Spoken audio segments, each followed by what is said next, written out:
नमस्कार दोस्तों, स्वागत है आपका अपने YouTube channel bio hub by Virendra sir पर। दोस्तों, हमारे रक्त परिसंचरण तंत्र के 7 पार्ट कंप्लीट हो चुके थे। आज 8वां पार्ट आरंभ करते हैं। आज का हमारा टॉपिक है हृदय, ध्वनियाँ एवं स्पंद। ये हृदय की ध्वनियाँ क्या है? यानी हृदय के कपाट, हृदय के जब कपाट बंद होते हैं तो हृदय के जो कपाट बंद होते हैं तो ध्वनि उत्पन्न होती है। हृदय के कपाटों के बंद होने के कारण जो ध्वनि उत्पन्न होती है उसे ही हम हृदय की ध्वनियाँ कहते हैं। जो साथी हमारे चैनल से पहली बार जुड़ रहे हैं वे हमारे YouTube channel bio hub by Virendra sir को लाइक, शेयर एवं सब्सक्राइब अवश्य करें। यानी हृदय के कपाटों के बंद होने के कारण जो ध्वनि उत्पन्न होती है उसे ही हम हृदय की ध्वनियाँ कहते हैं। जब आलिंद और निलय का देखिए, जैसे ये हमारा हार्ट है, ऊपर वाले भाग आलिंद है, नीचे वाले भाग निलय है।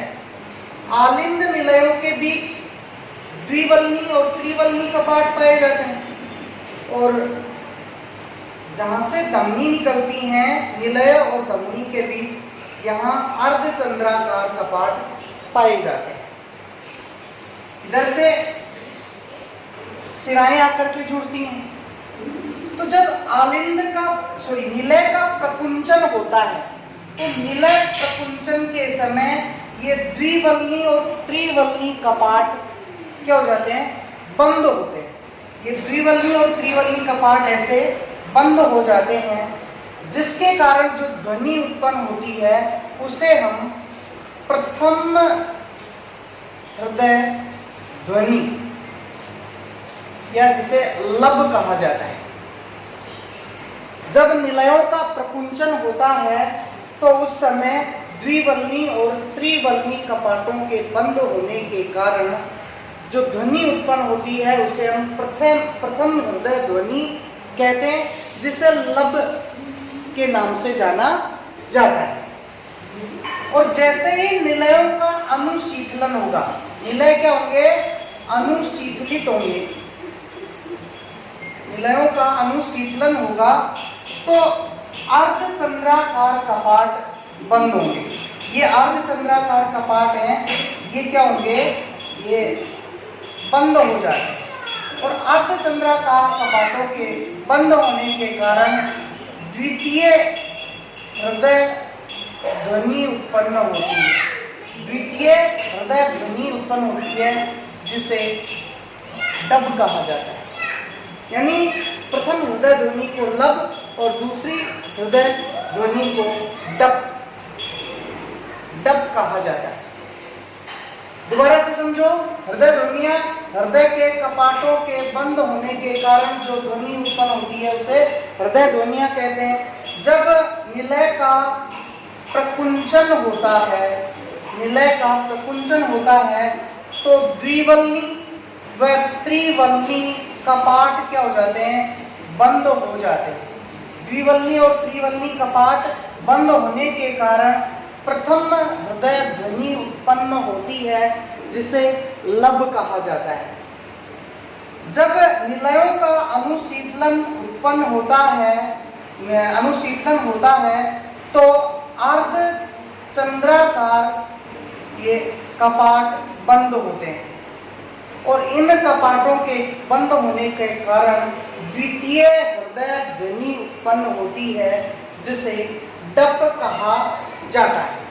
यानी ये लब और डप जो ध्वनि है, लब ध्वनि तो ये द्विवल्नी और त्रिवल्नी कपाटों के बंद होने के कारण उत्पन्न होती है और अर्धचंद्राकार कपाटों के बंद होने के कारण डप ध्वनि उत्पन्न होती है। कौन सी ध्वनि उत्पन्न होगी? डप ध्वनि उत्पन्न होती है। अगला हमारा टॉपिक है दोहरा रक्त परिसंचरण।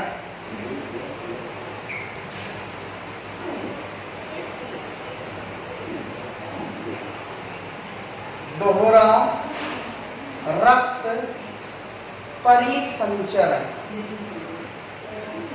मानव के रुधिर परिसंचरण को, मानव का रुधिर परिसंचरण है, इसे दोहरा रक्त परिसंचरण कहते हैं, क्योंकि परिसंचरण की इस क्रिया में रक्त है वो हृदय से 2 बार गुजरता है।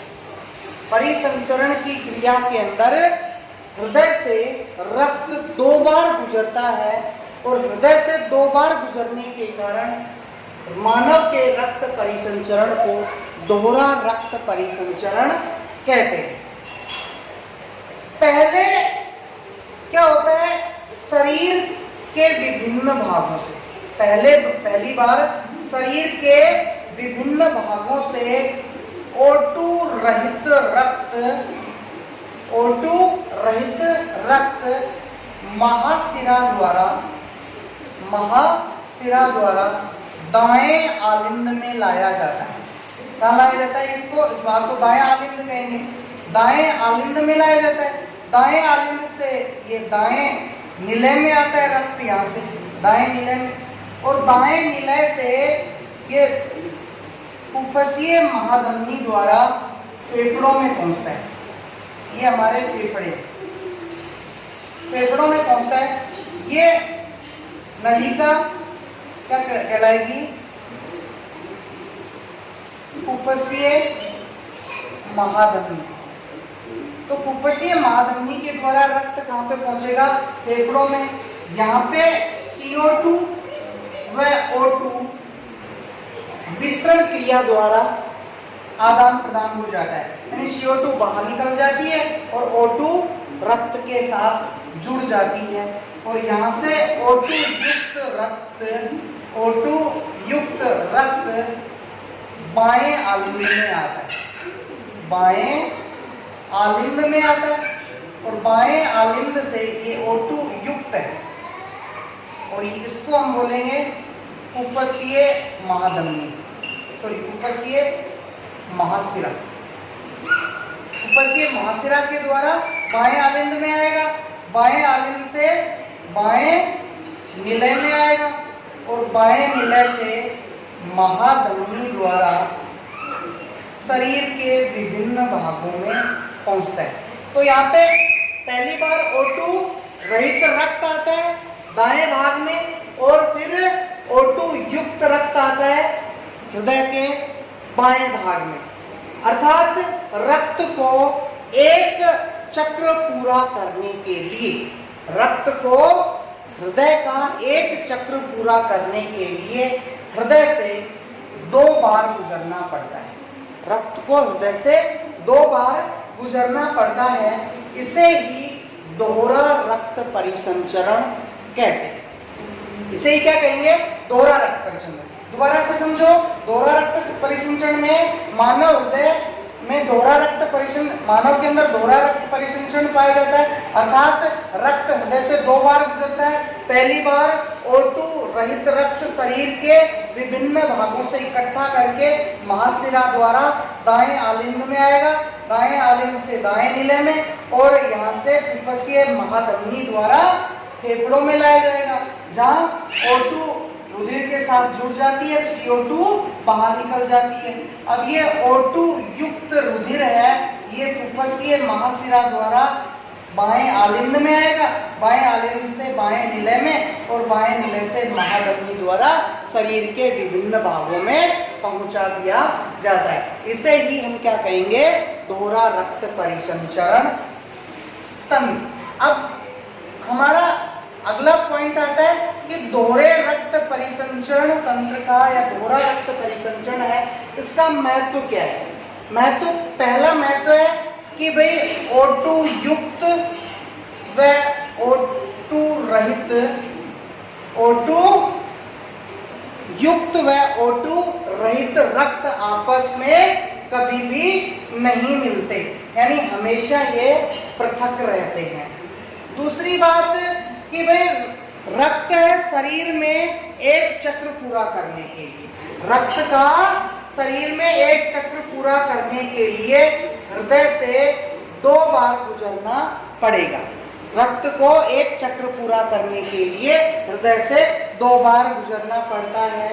पहले शरीर से अशुद्ध रक्त हृदय के दाएं भाग में आता है, फिर फेफड़ों में जाता है और फेफड़ों से शुद्ध रक्त बाएं हृदय के भाग में आता है, जहां से शरीर के विभिन्न भागों में रक्त को पहुंचाया जाता है।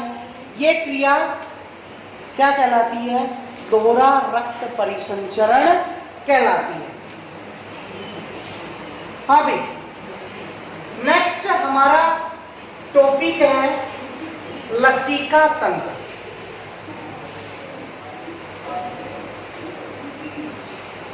लसिका तंत्र, हाँ भाई, लसिका तंत्र, लसिका जो तंत्र है, लसिका वाहिकाओं एवं लसिका पर्व से मिलकर बनता है। लसिका तंत्र है वो लसिका वाहिकाओं एवं लसिका पर्व से मिलकर के बना होता है। अब हम पढ़ते हैं लसिका के बारे में कि लसिका क्या है। हाँ जी, लसिका भी रक्त की भांति तरल रूप के अंदर बहती है। लसिका है और रक्त की भांति तरल रूप में बहती है। यहाँ पे जो हृदय से निकला जो तरल भाग है, रक्त, देखिए रक्त वाहिकाएं, इन रक्त वाहिकाओं में रक्त बह रहा है तो रक्त वाहिकाओं में प्रेशर होता है, रक्त का दाब होता है और उस दाब के कारण रक्त का तरल भाग बाहर निकल जाता है, जिसे हम लसिका कहते हैं।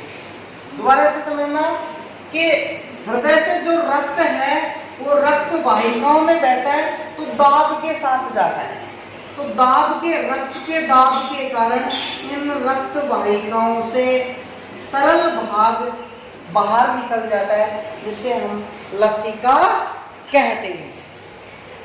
लसिका रंगहीन अल्प पारदर्शक क्षारीय संवहन उत्तक है। रंगहीन अल्प पारदर्शक क्षारीय संवहन उत्तक होता है। लसिका कैसा है? इसका कोई कलर नहीं होता, अल्प पारदर्शी होता है और क्षारीय प्रकृति का होता है। रक्त इसके अंदर लसिका में रक्त की भांति प्रोटीन, कैल्शियम एवं रक्त कणिकाएं यानी रक्त कणिकाओं में आरबीसी है वो नहीं पाई जाती। लसिका में प्रोटीन, कैल्शियम और आरबीसी नहीं पाई जाती। आरबीसी नहीं होने के कारण ये रंगहीन प्रकृति का होता है, लेकिन इसमें लसिकाणु पाए जाते हैं, लसिकाणु उपस्थित होते हैं। लसिका में लसिकाणु लिम्फोसाइट्स जो WBC के भाग हैं वो पाए जाते हैं। दूसरा पॉइंट है हमारा लसिका वाहिनियां। लसिका वाहिनी, हाँ भाई, यह भी रक्त की भांति शरीर में, यह भी रक्त की भांति क्या होती है? वाहिनियां भी रक्त की भांति शरीर में लसिका को बहाने का काम करती हैं। ये गैसीय पदार्थों के विनिमय को संपन्न करती हैं। लसिका वाहिनियों में लसिका हमेशा शरीर के अंगों से हृदय की ओर बहता है, यानी लसिका हमेशा अंगों से हृदय की ओर बहता है, जबकि रक्त है वो अंगों से हृदय की ओर और हृदय से अंगों की ओर दोनों साइडों में बहता है। लेकिन लसिका हमेशा लसिका वाहिकाओं में अंगों से हृदय की ओर बहता है। ये हृदय से अंगों की ओर नहीं बहता, केवल अंगों से हृदय की ओर बहता है। इनकी जो सिराओं में दाब है वो रक्त की जो सिराएं हैं उनके दाब से कम, यानी इनके अंदर दाब है, लसिका वाहिनियों के अंदर दाब वो रक्त की सिराओं की भांति कम होता है। दोबारा से समझो, लसिका एक प्रकार का तरल संवहन ऊतक है। जब रक्त वाहिकाओं में रक्त दाब के कारण तरल भाग बाहर निकल जाता है, उसे ही हम लसिका कहते हैं। लसिका रंगहीन, अल्प पारदर्शक एवं क्षारीय प्रकृति का संवहन ऊतक है। इसमें प्रोटीन, कैल्शियम और आरबीसी नहीं पाई जाती, लेकिन लसिकाणु पाए जाते हैं। लसिका वाहिनियां यानी ये भी रक्त वाहिनियों की तरह लसिका को बहाने का काम करती है। लसिका हमेशा अंगों से हृदय की ओर बहती है और लसिका वाहिकाओं में दाब रक्त वाहिकाओं की अपेक्षा कम होता है। नेक्स्ट है हमारा लसिका वाहिनी कि कौन कौन सी लसिका वाहिनी होती है। लसिका वाहिनी कौन कौन सी है? हाँ जी, यह लसिका वाहिनी में पहली आती है जिसको हम वक्षीय वाहिनी कहते हैं। वक्षीय वाहिनी कहते हैं। हाँ जी, वक्षीय वाहिनी, यह वाहिनी सिर के दाएं भाग, ये वाहिनी है वो सिर के दाएं भाग, ग्रीवा,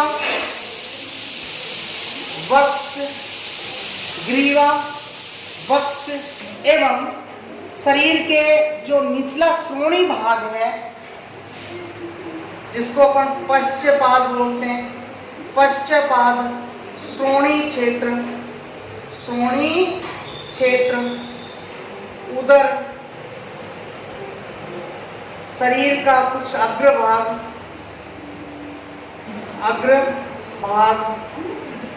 सिर, गर्दन,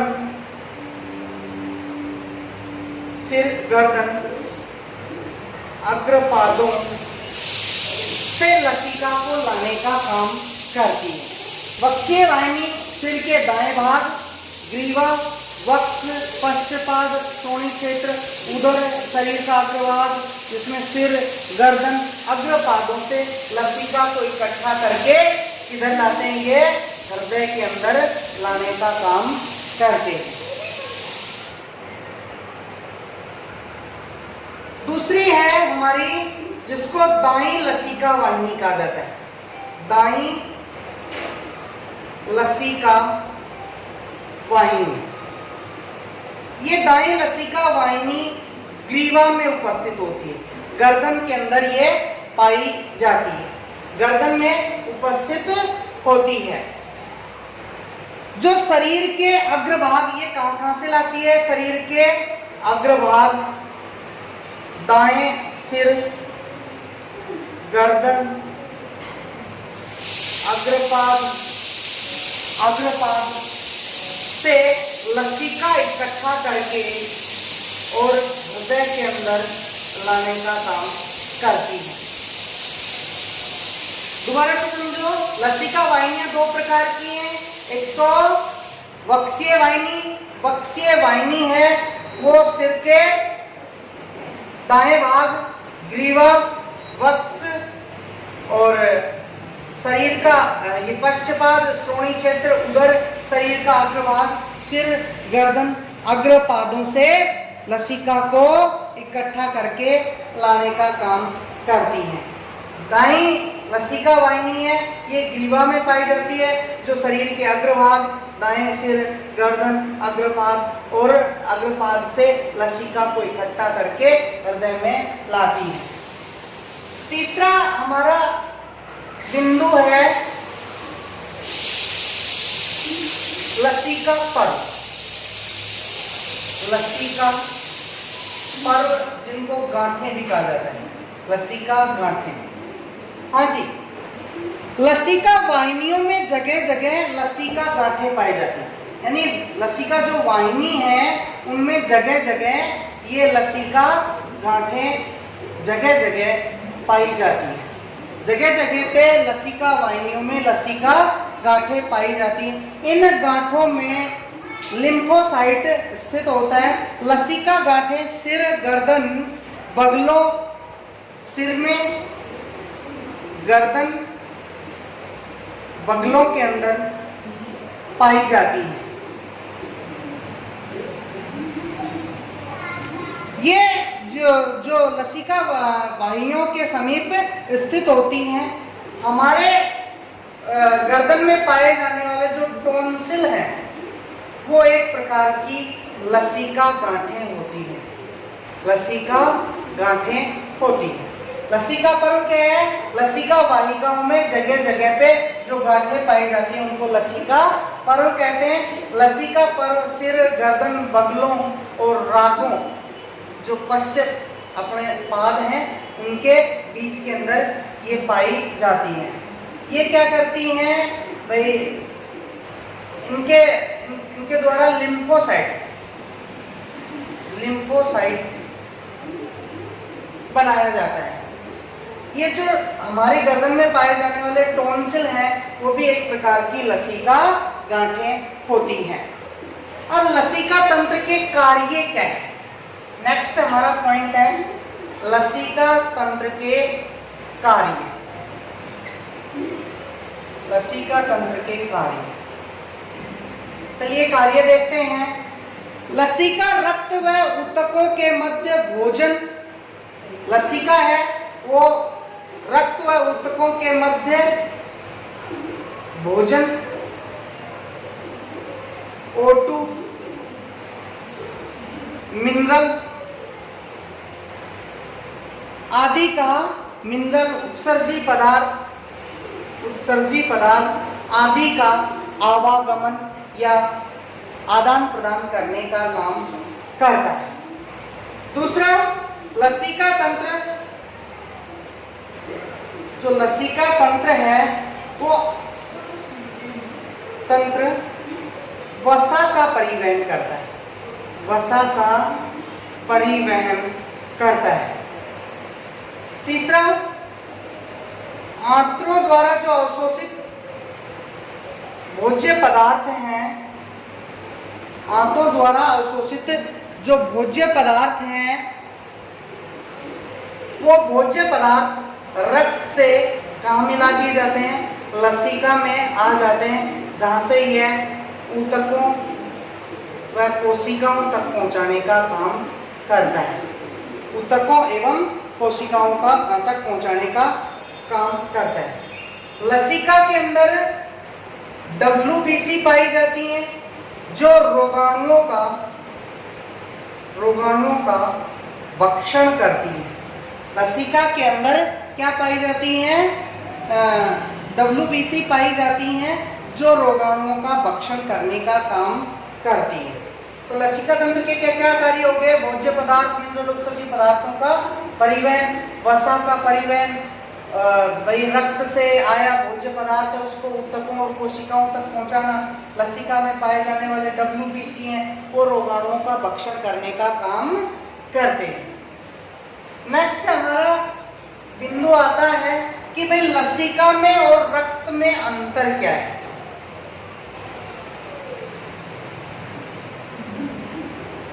रक्त एवं लसीका में अंतर, एक तरफ हम रक्त ले लेते, एक तरफ लसीका। हाँ भाई, क्या क्या अंतर है? देखिए, रक्त है कैसे रंग का होता है? लाल रंग का। रक्त लाल रंग का होता है, लसीका रंगहीन होती है। लसीका कैसी होती है?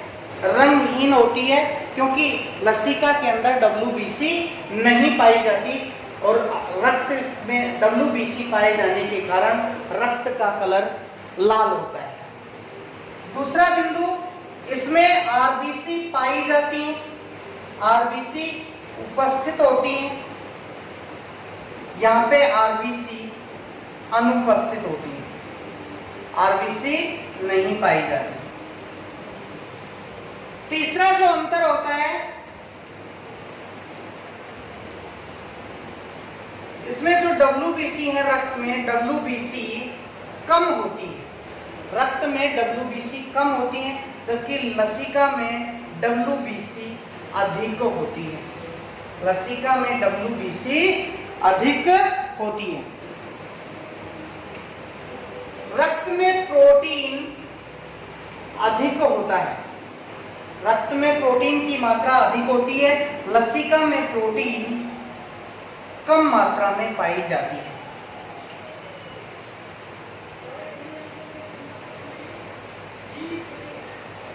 रक्त के अंदर पोषक पदार्थ व O2 अधिक होता है, रक्त में पोषक पदार्थ व O2 की मात्रा अधिक होती है, जबकि यहाँ पे पोषक पदार्थ व O2 कम मात्रा में होती है, कम मात्रा में होती है।